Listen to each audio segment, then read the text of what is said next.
Olá, bom dia, boa tarde, boa noite. Estou aqui de novo, sou Edilce Pestana, estou aqui para trazer uma palavra para você. O tema da palavra hoje é o perigo da incredulidade e da desobediência. Eu vou num texto que está em Hebreus capítulo 3. A partir do versículo 7, o autor faz uma citação do livro de Êxodo. E ele fala assim: se hoje vocês ouvirem a voz de Deus, não sejam teimosos, como foram os seus antepassados, quando se revoltaram contra ele no dia em que eles o puseram à prova no deserto. Ali, os antepassados de vocês me desafiaram e me puseram à prova durante 40 anos. Por isso fiquei irritado com aquela gente e disse: eles são gente de coração perverso e não querem obedecer aos meus mandamentos. Eu fiquei irado e fiz este juramento: eles nunca entrarão na terra prometida onde eu lhes tinha dado descanso. Meus irmãos, agora o autor mesmo está falando. Meus irmãos, cuidado para que nenhum de vocês tenha um coração tão mau e descrente, que o leve a se afastar do Deus vivo.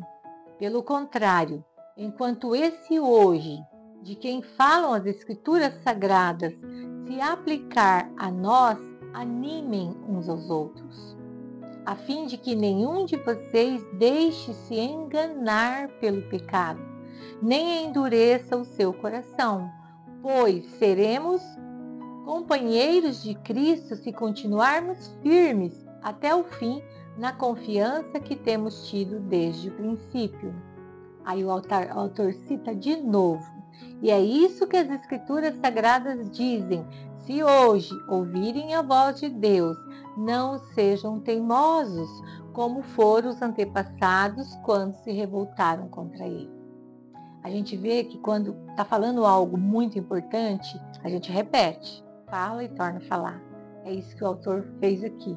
Ele citou, né, lá em cima, por isso, como diz o Espírito Santo: se hoje ouvires a voz de Deus, não sejam teimosos, como foram os antepassados, quando se revoltaram contra ele no dia em que eles o puseram à prova no deserto. Então, esse versículo, se hoje ouvires a voz de Deus, não endureça o coração, ou não sejam teimosos, repete 2 vezes, no versículo 8 e depois no versículo 15.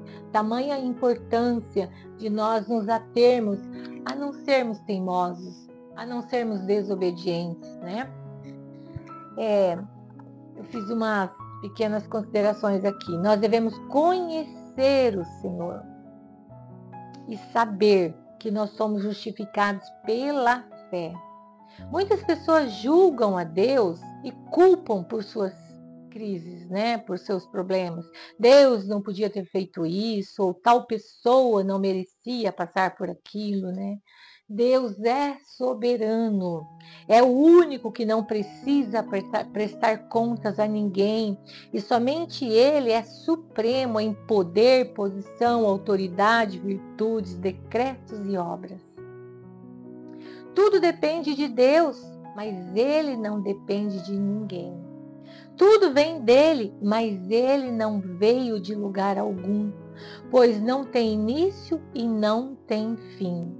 O Salmos 90, versículo 2 fala: antes de formares os montes e começares a criar a terra e o universo, tu és Deus eternamente, no passado, no presente e no futuro. Ele é o eu sou, como ele falou com Moisés lá em Êxodo, né? Quando perguntou o nome dele. Eu sou quem sou.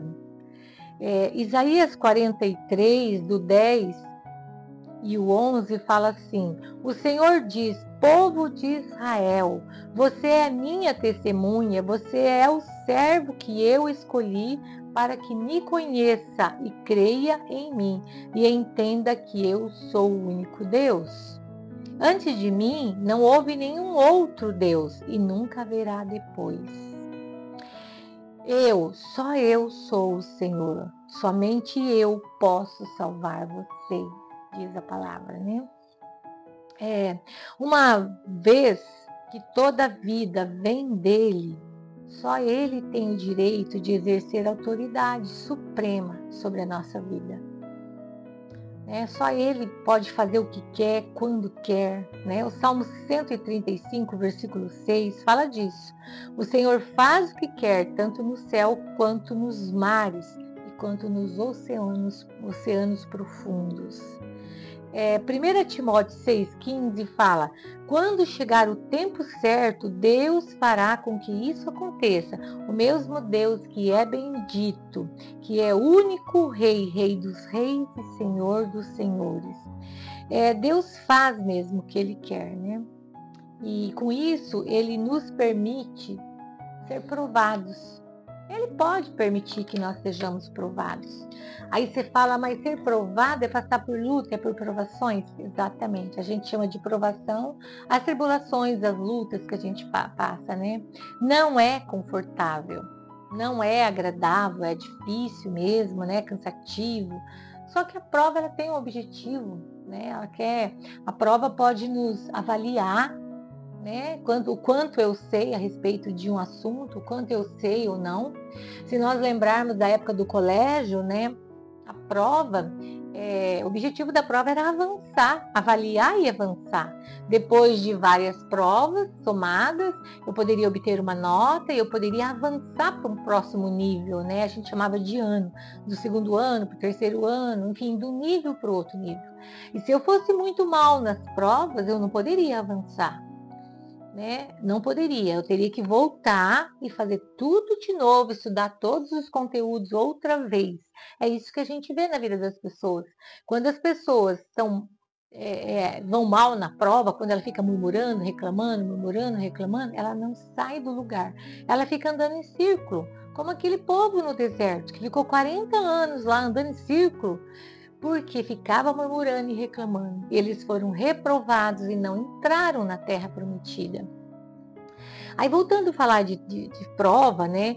No final, a nota pode ser boa ou ruim. Se for boa, seria aprovada, né?